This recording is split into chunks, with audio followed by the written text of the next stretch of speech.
Hey guys, it's Nathan and welcome to Hale. This video we will be talking about the year 2017 in movies. Now in my last video I talked about how in 2016 I was on my mission for the entire year, and so I didn't catch one movie in the theaters. In 2017 I returned home from my mission in August, and so I really just missed the first 7 months of movies because I came home August 1st, so I caught movies in the theaters at that point. But this was a fun year for film. It was fun coming home from my mission and catching up on movies and also being able to go to the theaters again. And I'll be talking about the first movie that I saw in the theaters a little bit later in this video. But if you're new to this series, basically I've just been reviewing my 10 favorite movies from every year of the 2010s. Also, if you're new, every R-rated movie that I watch on this channel is filtered through VidAngel or another filtering service. It's just how I prefer to watch movies. So let's start off the list with a few honorable mentions. Number 15 goes to The Darkest Hour. 14 goes to The Disaster Artist. 13 goes to Coco. 12 goes to Guardians of the Galaxy Volume 2. And 11 goes to Thor Ragnarok. And starting off the list at number 10, I've got the Lego Batman movie. I think this movie is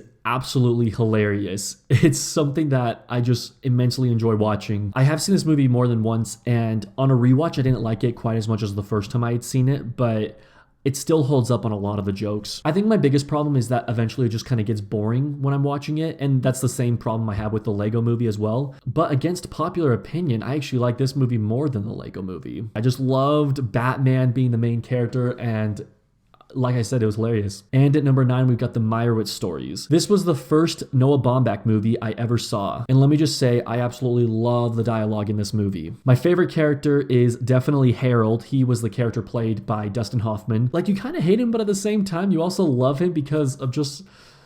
I don't know if innocent is the right word, but he's just kind of naive for being such an old dude. Like the scene where he meets Sigourney Weaver. I met Sigourney Weaver. She said, "Hi, I'm Sigourney Weaver." And I said, "Hi, I'm Harold." I love that scene. It's so funny. And then he thinks his coat is stolen, and it turns out that he actually had his coat on because it had the ticket to Fault in Our Stars in it. Oh, genius. The movie is very good at portraying realistic dialogue with the family. You see characters talk over each other, interrupt each other. It's not scripted. It doesn't feel scripted, at least. And I'm not a fan of Adam Sandler, but I didn't mind him in this movie. Number 8 goes to Blade Runner 2049. I just found this movie to be such a beautiful, complex story. And honestly, I think it's better than the original too. The cinematography is just absolutely amazing. I believe this is what won Roger Deakins his first Oscar for Best Cinematography. I also love the score from Hans Zimmer, and then Ryan Gosling in the lead role was awesome. He really has shown that he can act in anything. We've seen him in musicals, we've seen him in action movies and sci-fi movies and comedies and The Nice Guys. He's in so many different genres of movies, and he truly is a talented actor. Now, I've only seen Blade Runner 2049 once, and I think that the more I watch it in the coming years, it could definitely go up on my ranking list for 2017. Number 7 goes to It, and the reason It gets so much recognition in my eyes is because of the talented young cast. It is hard to find talented young actors, and I feel like a lot of movies from the 80s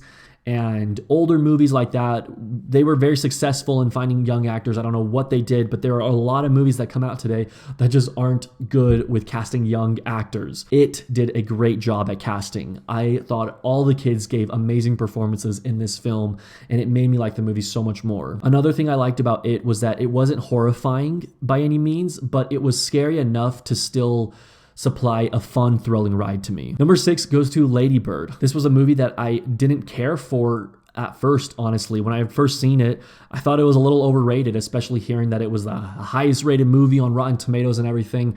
But recently, I just had this desire to watch it again. I think it was because I was getting more into Saoirse Ronan and her filmography, so I decided to give Lady Bird another chance.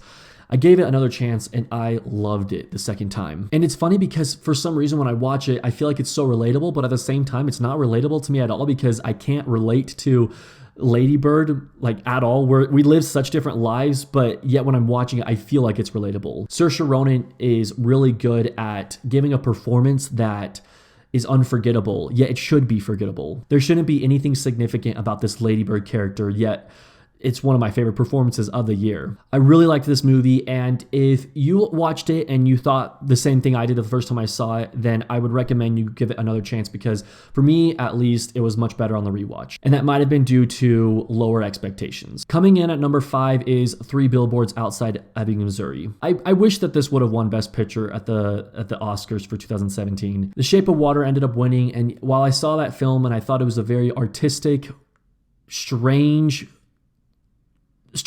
movie, I don't know. I thought Three Billboards Outside Ebbing, Missouri was much better. I am happy though that Frances McDormand won the Oscar for Best Actress in a Leading Role, because she definitely deserved it. I believe I saw every movie for the Best Actress nominees that year. And yeah, Frances McDormand's performance was my favorite of all the nominations. So I'm really glad that she won for that. This is one of those movies that I loved all the performances. I just loved the story. I didn't know too much about it going into it, but when I came out of it, I was just so shook. I just loved it. It was great. All right, and coming in at number 4 is another superhero movie. It is Spider-Man Homecoming. This movie is a little special to me for a few reasons. For one, Spider-Man is my favorite superhero. 2, this was the first movie that I mentioned earlier that I saw in the theaters after I finished my mission up. And it was such a great movie to be my first movie. And fun fact, I actually saw this movie before Captain America Civil War, because that movie had come out on my mission, and then I had just gone home from my mission, and the day after I got home, I just saw Spider-Man Homecoming right away in the theaters with my family. And I just thoroughly enjoy this movie. I think it is really good at accomplishing that high school feel to it. They're able to create a superhero movie that also feels like a coming of age story, which I just think is pretty cool. And the humor is just amazing. I love the sense of humor in this movie. When I first saw it in the theaters, I remember just thinking, gosh, like I missed movies so much. This is so great to be seeing this. And I was laughing so hard at so many scenes. And even to this day, it lives up. It's honestly one of the most rewatchable MCU films in my opinion. All right, coming in at number 3 is Get Out. I wrote a few words to describe this movie: impressive, shocking, uncomfortable, and suspenseful. Daniel Kaluuya gives an amazing performance, one that was definitely deserved of the Best Actor nomination he received at the Oscars. Honestly, that hypnotherapy scene where he's falling into darkness is so iconic, and I think that scene is gonna go down in history as some of the greatest movie scenes of all time. But also the fact that he was able to act that scene and just have tears be streaming from his eyes. Man, he gives such an amazing performance in this movie. And honestly, this is one of my most rewatched films from 2017. I don't know what that's saying about me, because this movie's really twisted, but I don't know. I just really like this movie. I thought it worked so well. At number 2, I have Dunkirk. Dunkirk, as you guys are all aware, was directed by Christopher Nolan. This was another one of the first movies I saw in the theaters after I got home from my mission, and I'm so glad I saw it in the theaters because it was such a great theater experience.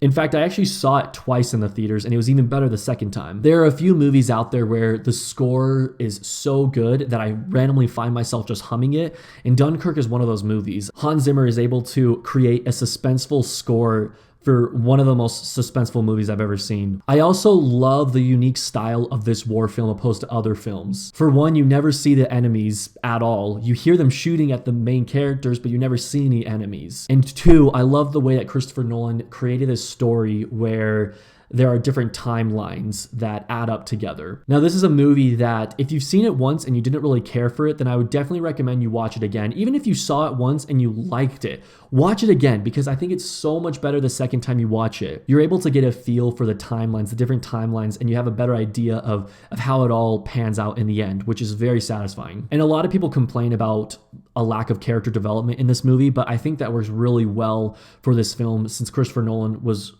honestly just aiming for focusing on the event of Dunkirk rather than the characters and the men of Dunkirk. And so with that intention in mind, I think he accomplished his purpose. I'm telling you guys, watch it again. And my number 1 movie should come as no shock. It is War for the Planet of the Apes. This was yet another one of the first movies I saw getting off my mission. Spider-Man Homecoming, Dunkirk, and War for the Planet of the Apes, they all came out around the same time of 2017. So to give you kind of an idea of when I got home from my mission. I also saw War for the Planet of the Apes twice in theaters. The first time I saw it, it was just an amazing experience. It was one that I loved because I knew how much I loved Rise and Dawn of the Planet of the Apes, but War for the Planet of the Apes was just, it was just insane. And I think it was an amazing conclusion to this trilogy that in my mind is a 10 out of 10 trilogy, probably my favorite trilogy of all time, honestly. This movie was so moving and it was so beautiful, and a lot of people complain because of the lack of war scenes, but you really have to get into your mind that the war is a psychological war. It's the war that Caesar is fighting in his head, and it's a war between the humans and the apes without guns. Yes, there are some fight scenes, but it's nothing that you might be expecting when you hear the words war. But everything about this movie I love. The visual effects are absolutely stunning, and I gotta kind of throw some shade on Blade Runner 2049 because while that movie was good and it had some great visual effects, my pick to win Best Visual Effects at the Oscars was War for the Planet of the Apes. But I am really pleased with War for the Planet of the Apes becoming my #1 movie of 2017 because back in 2014, it was yet again a Christopher Nolan film versus a Planet of the Apes film. Dawn of the Planet of the Apes versus Interstellar. Interstellar won for Best Movie of the Year, in my opinion. But 2017, I honestly loved War for the Planet of the Apes, and it deserves the #1 spot. All right, there's my top 10 list, but we're not done quite yet. Let's look at my average rating for the year 2017. So I saw a total of 51 movies this year, and overall, it was a really good year for movies. If I add up the average rating that I gave to every movie I saw in 2017, it comes out to be a 7.3 out of 10. And if I were to describe this year in one sentence, I would call it the year for superhero movies. Because while only 2 made my top 10, 2 other movies made my honorable mentions, and then Wonder Woman and Logan were my top 25 of the year. And so I had so many favorite superhero movies from the year 2017. It was just such a great year for superhero films. And honestly, just a great year for film in general. Well, guys, that's all I have for you today. Thank you so much for watching. Let me know what your favorite movies of 2017 were, and have a great day.